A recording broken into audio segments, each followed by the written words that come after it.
How are you? तो ये students, आज हम बात करने वाले हैं शिक्षा की, जिस उद्देश्य के लिए अपन यहाँ पे आते हैं।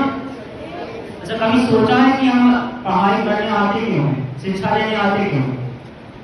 कोई दिमाग नहीं है क्यों आते हो आप? मतलब कोई रीजन होगा ना पढ़ने का भी, पेरेंट्स खर्च करते हैं, आप यहाँ पढ़ने आते हो, मतलब कोई रीजन होगा इसके पीछे। पढ़ाई जरूरी क्यों है, ये तो क्या लगे क्यों?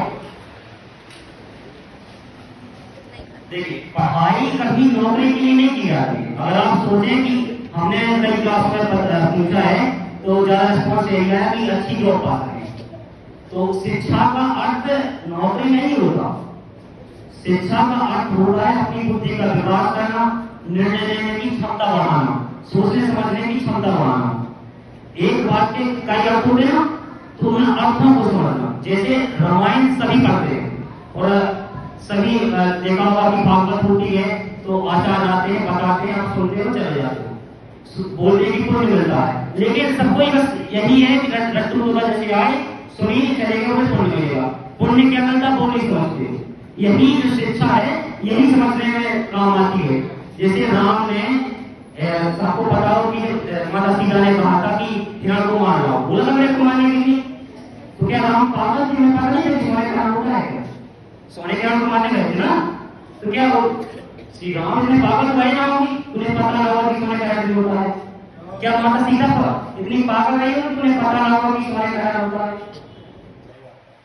सोचने वाली बात है।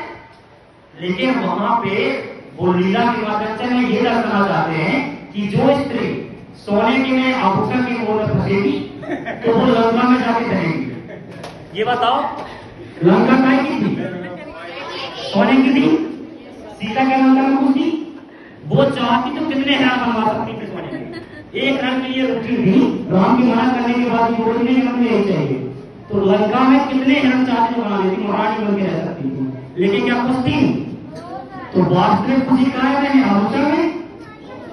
अपनों के साथ झोपड़ी में रहे तो उसमें खुशी मिलती है।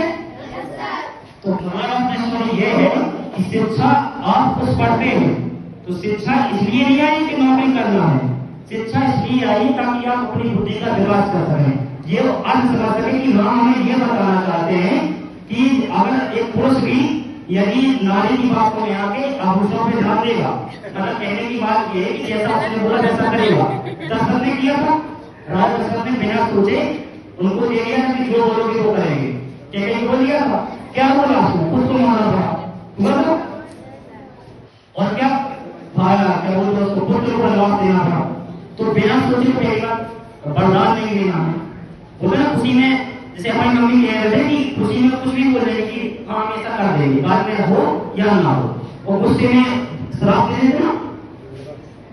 तो हमारी स्टोरी का मतलब ये था कि शिक्षा अगर आप ग्रहण करने आते हैं तो उसके पीछे का उद्देश्य समझिए। हर चीज के पीछे एक कारण होता है, उस कारण को समझने के लिए पढ़िए। धन्यवाद।